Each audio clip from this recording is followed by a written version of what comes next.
Well, hello everyone. I'm Miss Mary Lou, the Lavender Library Lady. I love all purples, but I especially love the purple lavender. My pillow is lavender.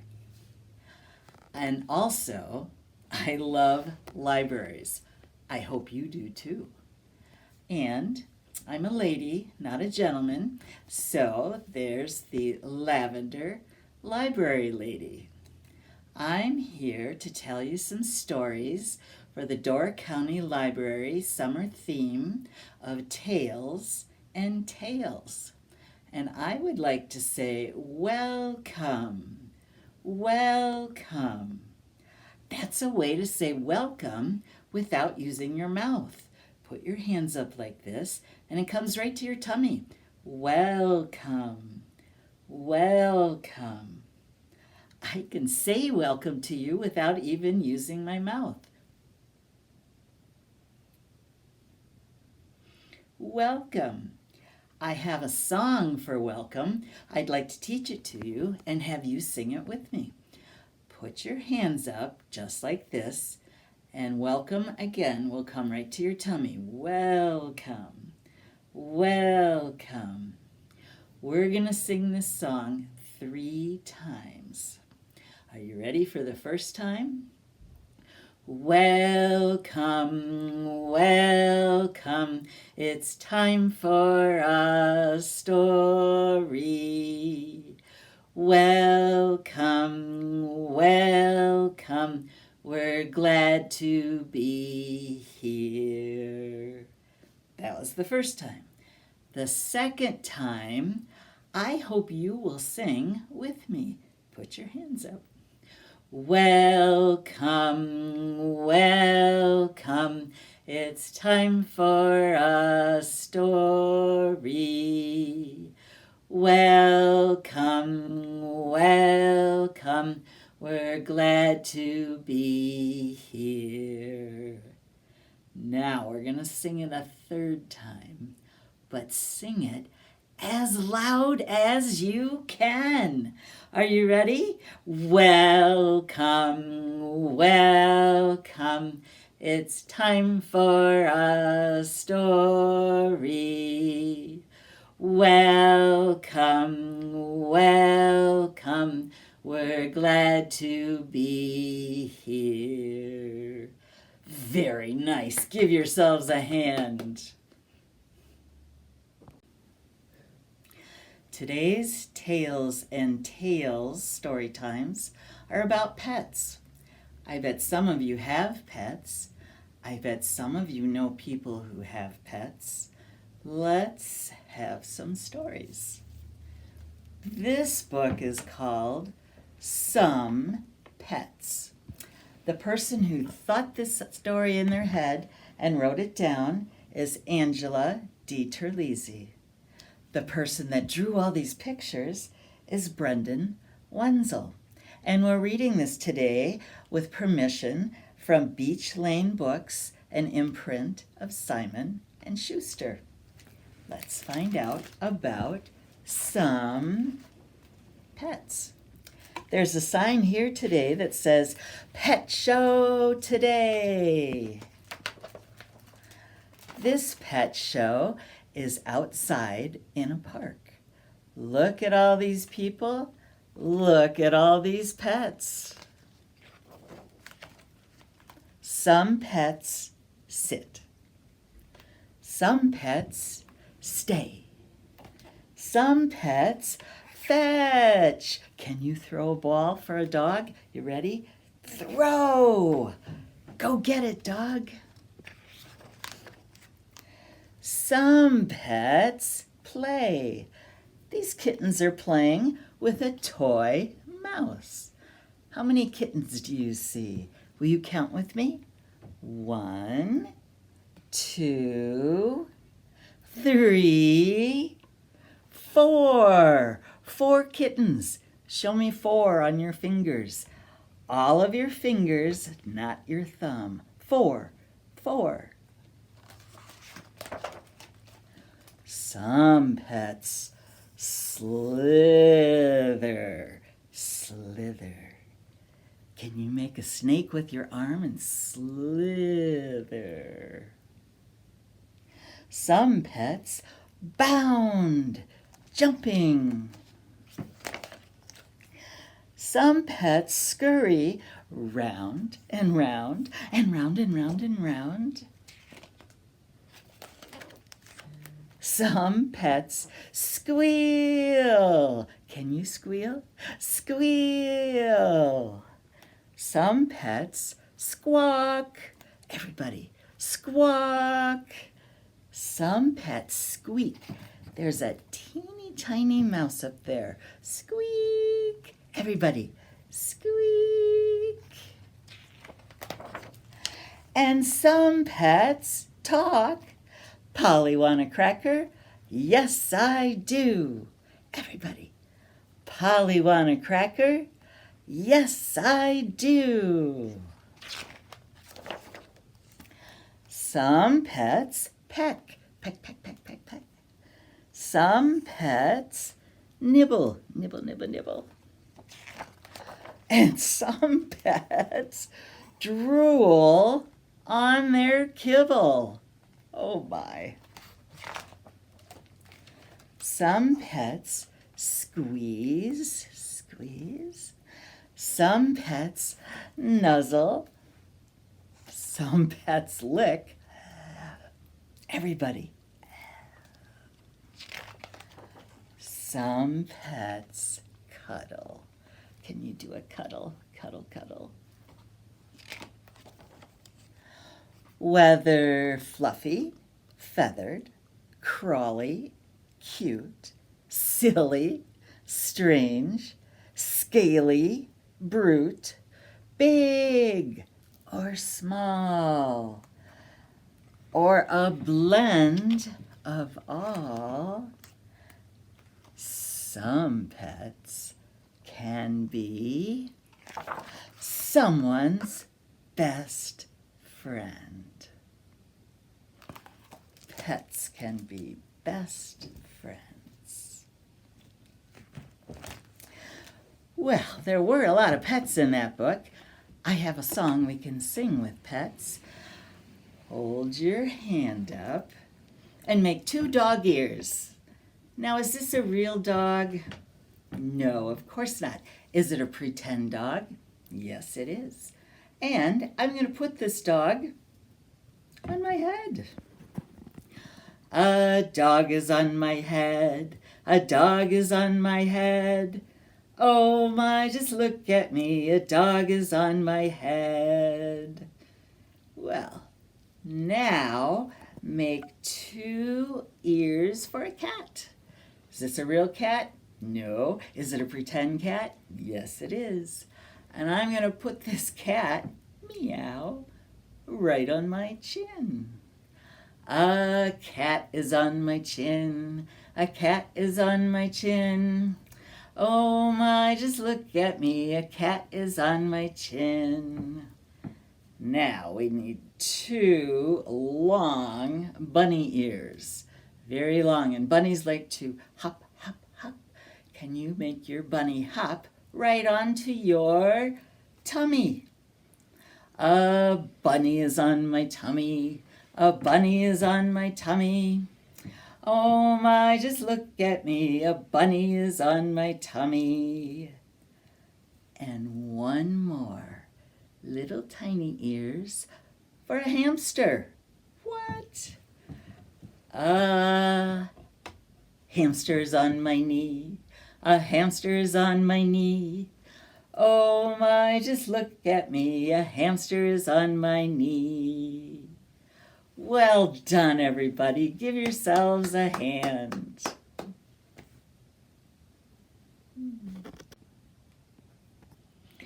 Now I have a story for you about a boy that wants a pet that's just right. The name of this story is Not Norman, a Goldfish Story. And I bet you already saw the goldfish on there. The person who thought this story up in their head and then wrote it down for us is Kelly Bennett. And the person that drew all the pictures in here is Noah Z. Jones. And we're reading this today from permission from Candlewick Press. So let's find out about Not Norman. Ah, look at all the goldfish swimming in that water. Not Norman, a goldfish story. What is in that present? All wrapped up. It is a present for a birthday party. When I got Norman, that was in the present. I didn't want to keep him. I wanted a different kind of pet. Not Norman. I wanted a pet who could run and catch, or one who could climb trees and chase strings, a soft furry pet to sleep on my bed at night. Not Norman. All Norman does is swim around and around and around and around and around and around and around and around.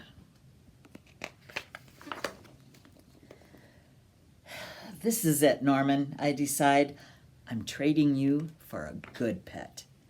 Norman doesn't move. Not even a fin twitches. How can I trade him like this? No one will want a sorry-looking fish in a gunky bowl. When I drop Norman into his nice clean bowl, he starts dipping and flipping, flapping his fins around. He looks so goofy, I have to laugh. Can you laugh? Don't think that just because you made me laugh, I'm going to keep you, I tell him. Tomorrow, you're out of here. Norman blows a stream of bubbles. The next day, I take Norman to school with me. If I talk him up real good during show and tell, maybe somebody will want him. On the way there, we see my friend Austin. Austin has a really cool dog. And 7 puppies. 7, will you count them with me? 1, 2, 3, 4, 5, 6, and one over here, 7. 7 puppies. Want to swap one of your puppies for Norman, I ask? Who's Norman? Asked Austin. My goldfish, I say. By the time I rescued Norman, half his water is gone. 2 puppies were drinking his water. Oh, no. I'm sorry, I tell Norman when we get to school. I'm really sorry. He just stares at me, all googly-eyed. Googly-eyed. I'm staring at you, googly-eyed. Can you stare at me, googly-eyed? Finally, it's my turn for show and tell. Just as I start to talk about goldfish, Emily shouts, "Jenny's gone! Who let my snake loose?" The snake got loose? Oh, no!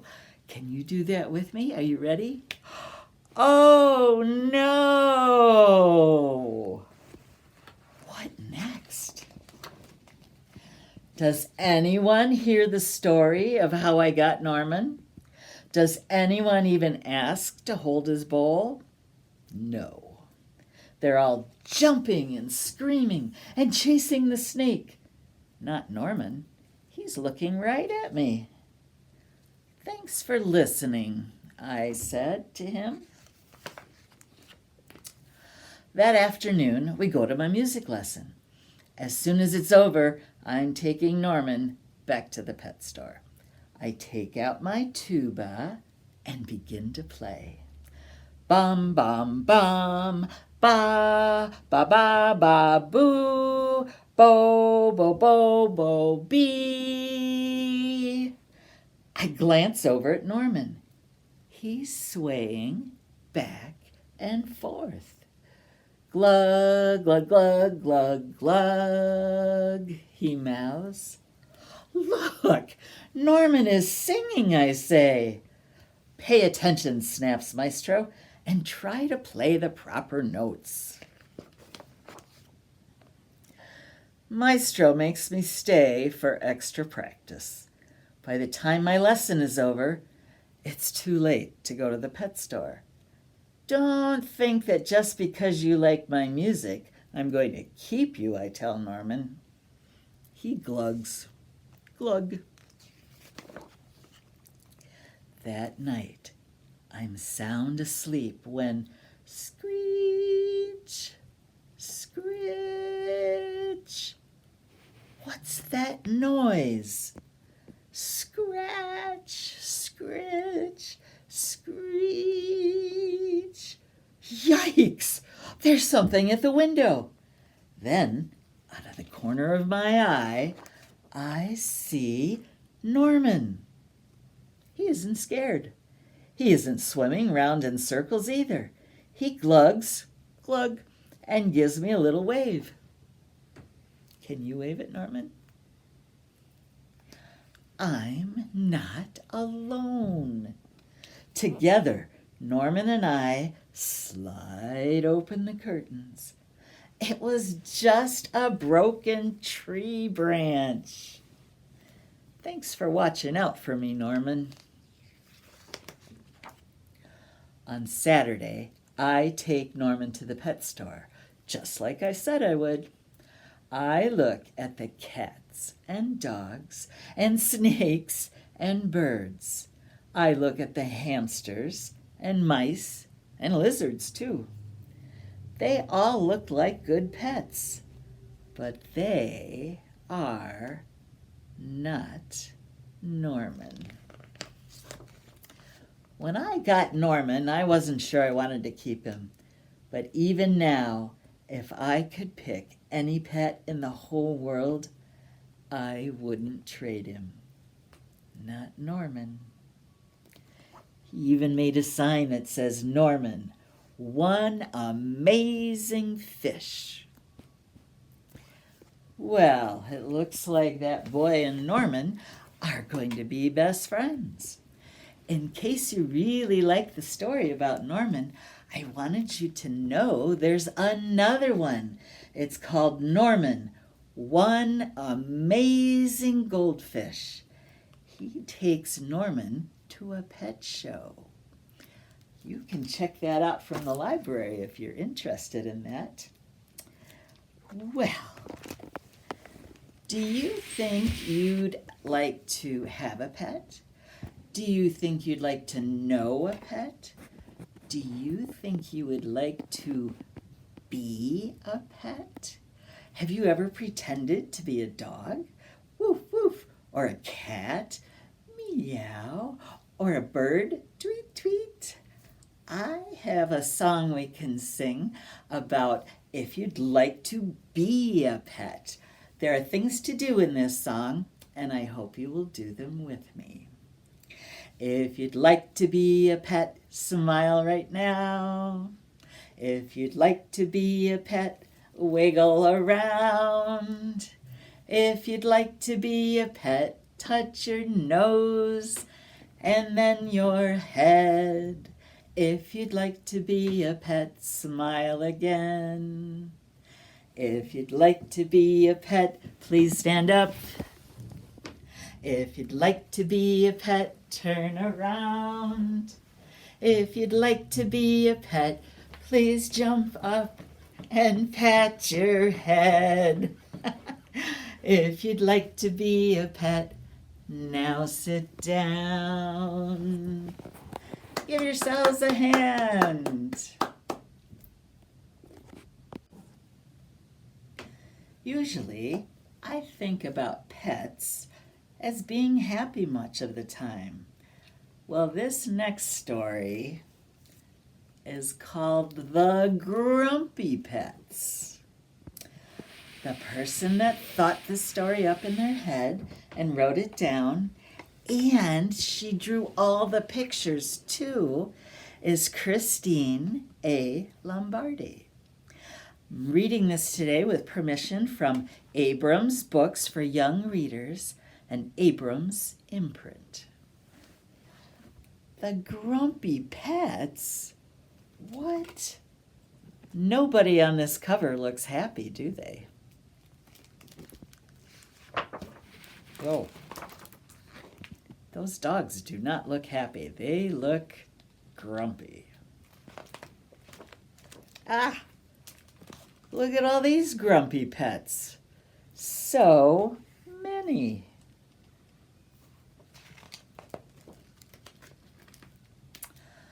Mom took Billy and Sarah to Perfect Pets one Saturday. Mom worried that Billy always seems unhappy. She hoped that a special trip would give him a reason to smile. Show me your best smile. Nice. Who couldn't help but smile with so much cuteness everywhere? It seems everyone was finding their perfect pet, especially Sarah. She likes this cat and this cat and this cat. But Billy was not amused. He still looks grumpy. Show me your grumpy face. Billy certainly has a grumpy face.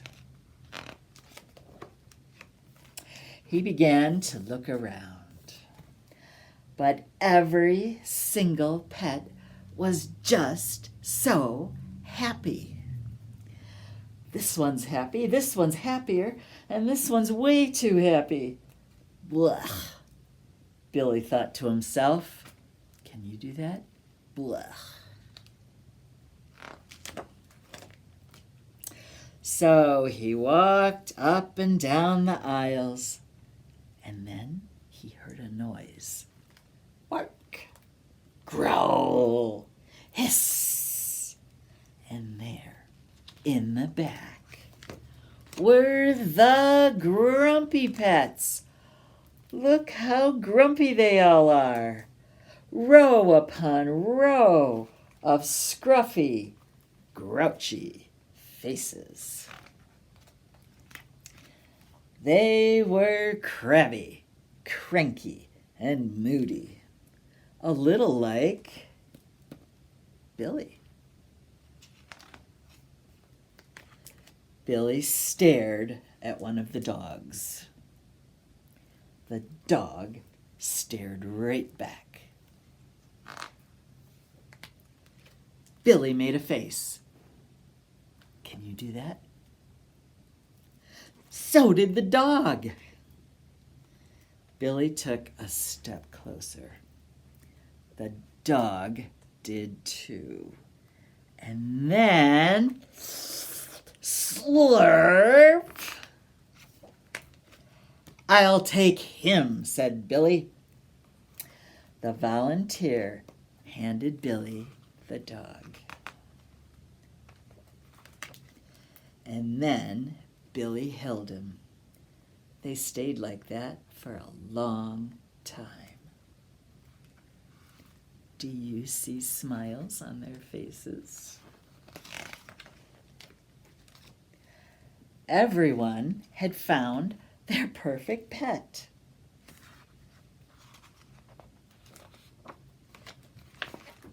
Even Billy. I think they are going to be best friends, don't you?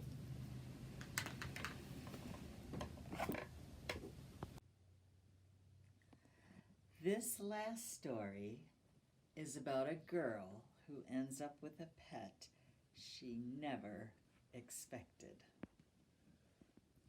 It's called Raising Dragons. Oh my goodness.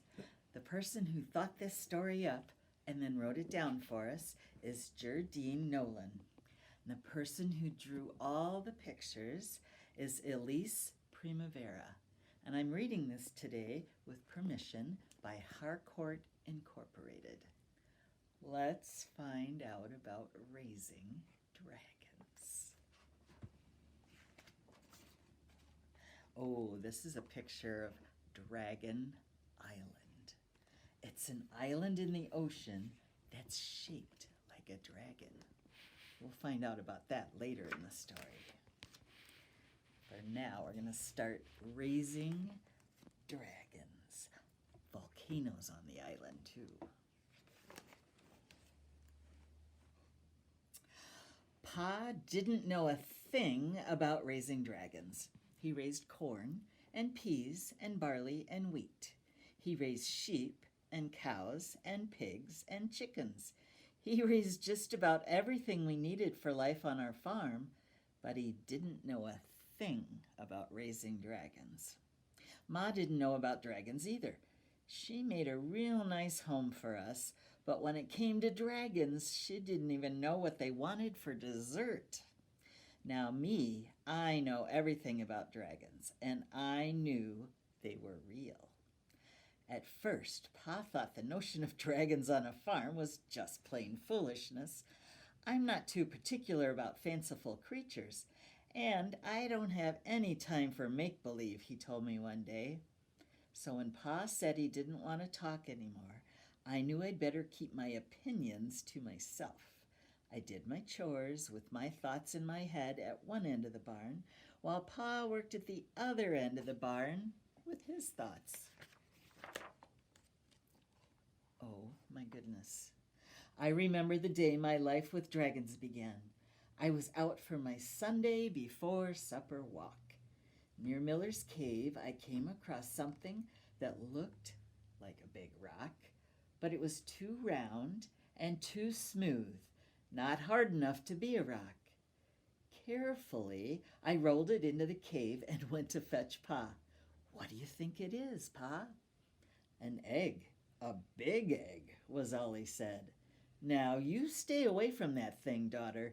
No telling what'll come out of it. I couldn't tell if Pa was more scared than worried. You just stay away, you hear me? He said, pointing a finger. You just stay away. Can you do that with me? You just stay away.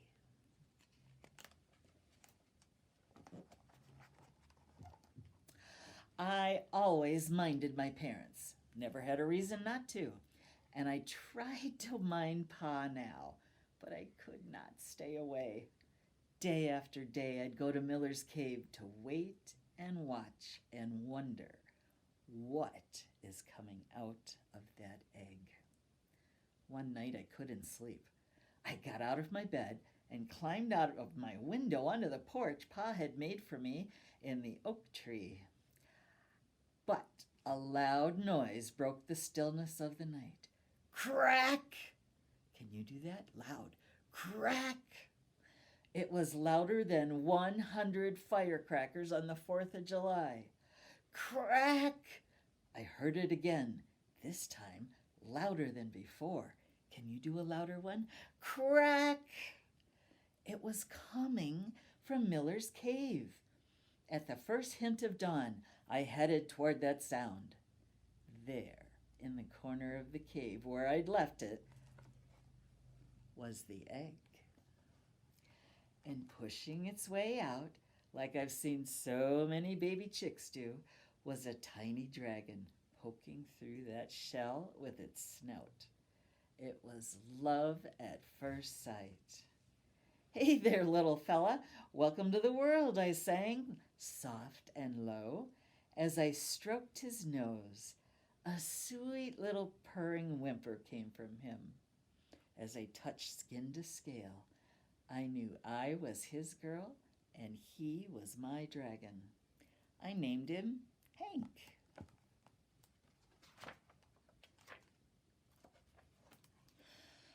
Hank was just a joy to have around. He was a fire-breathing dragon, and he made sure he kept his temper whenever I was near. Pa wouldn't have seen the sense or the use of having a dragon around who ate you out of house and home. Thankfully, Hank preferred fish, frogs, eels, and insects to beef, lamb, chicken, and pork, and he did have a healthy appetite. My ma never wanted to know about Hank. Whenever I wanted to talk about him, she'd cover her ears and sing. She said that having a dragon around had to be worse than having a field full of critters. But it wasn't. Ma and Pa had taught me about caring for living creatures from the day I was born. They taught me about raising lots of things, but they never imagined I would someday care for a critter most folks didn't even believe existed. It did take a little time, but whether they liked it or not, Hank was part of our lives. He was an awesome thing, growing to be as big as the barn from tail to snout. Hank was very clumsy when his wings first came in, but once he learned how to use them, we'd go flying, mostly at night. Up until then, I had been afraid of the dark. The shadows and muffled noises and the complete quiet stillness always seemed to be waiting and watching me. I had seen our farm from up in my tree perch, but Hank showed me my world from on high, the way a cloud or a bird or a star just might be seeing me. Up there, I saw things for what they were, and it was just grand. Pa was the first one to notice what he called a strangeness happening around our farm. One morning, with Samson, our mule, hitched for work, Pa set out to plow the fields. But all the work had been done. The ground was turned over and the seeds had been sown. Pa was plumb flabbergasted. Hank and I tended the crops, too. We pulled weeds and kept varmints away. And Hank even got me to school before the first bell. Even after all the good he'd done, Ma still didn't want any part of Hank. But when a hot spell hit, her tomatoes began to dry out. Hank hovered above them, fanning away the heat. He saved just about every last one of them. Ma didn't admit it, but she felt beholden to Hank. She began fixing fancy gourmet meals just for him. Eel pot pies, frog leg pudding, and a fish and insect stew that Hank just loved. That does not sound tasty to me. Day by day, Hank was getting bigger. Ma was uneasy about Hank's fire-breathing breath. Pa paced with worry about all the corn Hank and I had planted. There was corn growing everywhere. Ma cooked as much of it as she could, but there was too much. Just when it seemed like the corn could swallow up our farm, Hank grabbed Pa's shovel and dug a wide trench around the cornfield. Then he blew on it with his hot breath. Everybody, can you blow too? What in tarnation, Pa screamed. Ma ran out of the house carrying a bucket of water, but it was too late. The whole field was ablaze. We couldn't believe our ears. Pop, pop, pop, pop, pop, or our eyes. Hank was making popcorn. It took an entire week to salt and bag it. We sold it all at a profit. It was the first dragon-popped popcorn anybody ever saw or tasted. Oh, it was real good, too. When Ma harvested her tomatoes, Nancy Atkins bought some. She claimed they had medicinal value. She said they cured her gout. Pretty soon, folks wanted dragon-grown food like they wanted medicine or magic cures. But there was nothing medicinal or magical about it. It was just Hank. The crowds and attention decided his fate. One evening, Ma and I were sitting in front of our pot-bellied stove. She was shelling peas while I read Murdoch's Adventure Atlas of the Known and Unknown World, a book I'd gotten from the library. That morning, in that instant, I realized I needed to know what to do, and it came to me. Come morning, Hank and I set out for the dragon-shaped landmass floating in the middle of the ocean. There it is, the Dragon Island. And there are volcanoes on it.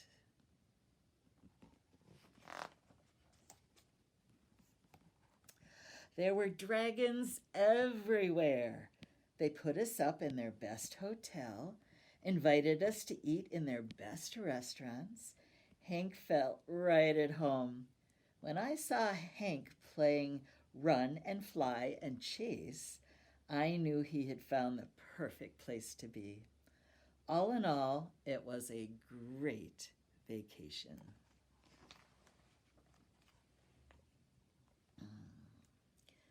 But at the end, it got real hard. I had to say farewell to Hank, at least for now.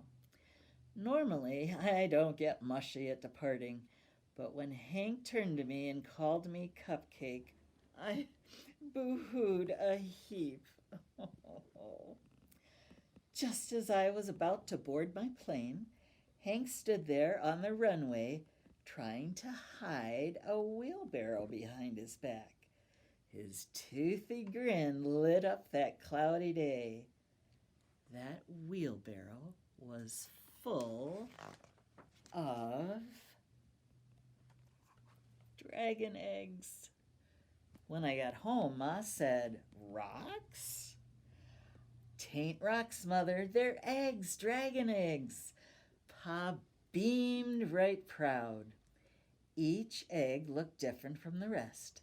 One glowed, one glistened, another one flickered, and one even sparkled. I stood admiring the lot of them. Looking at those eggs, I thought about my Hank. For now, he was out there somewhere in the world. I knew I'd see him again. Wondering when was the only thing fixed in my mind. But in the meantime, I knew what I had to do. The same way Pa knew that farming was in his blood, I knew that raising dragons was in mine. There are some things you just know. Who knew a dragon would become her best friend?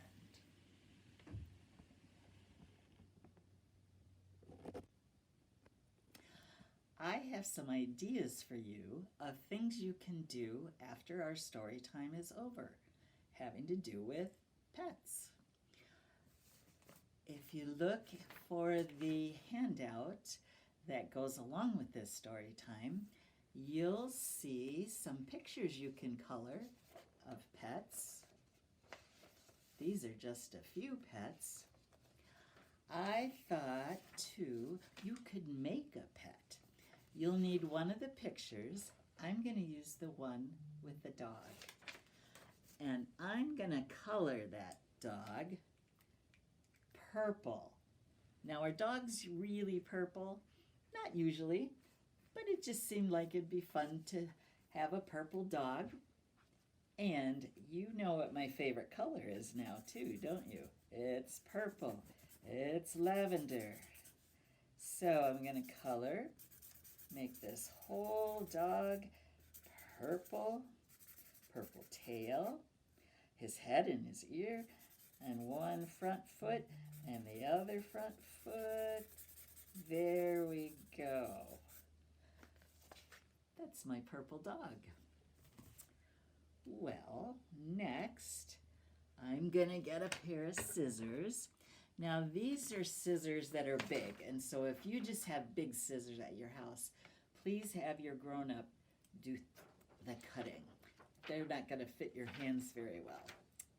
So I'm gonna cut my dog out.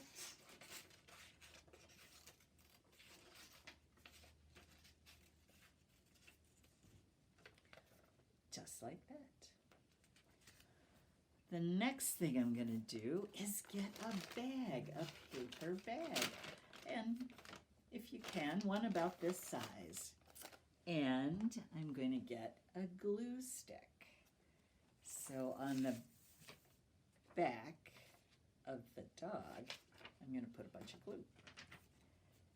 And you will not be surprised to know that the glue I have starts out purple and then it'll turn clear. You might have regular white glue at your house, or maybe you have purple glue like this too. Here's my bag. I'm gonna glue my dog right on the bag and push it down really good and smooth it out. Smooth it out so it stays right on there. Next, I'm going to open the bag up all the way.